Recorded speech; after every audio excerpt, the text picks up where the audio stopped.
Current ఇష్యూస్ని కూడా maximum అందించినాం. చివరిలో politics సంబంధించి అన్నీ ఒకే దగ్గర ఒకే చోట మీకు అర్థవంతంగా ఉండడం కోసము పాలిటిక్స్ సంబంధించి ఒక చార్ట్ కూడా అందించినాం. ఇక్కడ చూయిస్తా సార్, ముందుకు వచ్చేసినట్టుంది.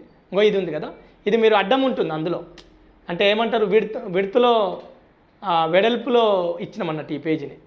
ఇంకో చూడండి, అంటే చూడండి, రాష్ట్రపతి వయస్సు, నియామకం, జీతం, తొలగించే అధికారం, ప్రమాణ స్వీకారం, పదవి విరమణ లేదా పదవి కాలం, తొలి వ్యక్తి ఎవరు, ప్రస్తుతం ఎవరు, ఇట్లా అన్నిటిని కూడా మ్యాక్సిమం ఎగ్జామినేషన్ ఓరియంటేషన్లో ఎలా వస్తుంది అది తెలిసినటువంటి వ్యక్తిగా అందించే ప్రయత్నం చేస్తాం.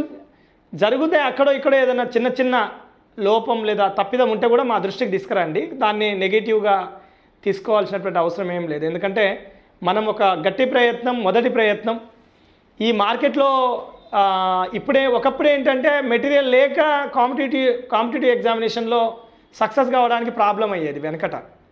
ఇప్పుడేంటంటే మెటీరియల్ ఎక్కువైపోయి ప్రాబ్లం అవుతుంది. సో ఒక పుస్తకం అనంటే 600 పేజీలు అంటే అది చదివేదన్నాడు సచ్చేదన్నాడు. సో అందుకనే ఈ 600 పేజీలు అనేది వద్దు, 60 పేజీలకు ఇంపార్టెంట్ ఓరియంటేషన్లో కుదిస్తూ తీసుకొచ్చినాం.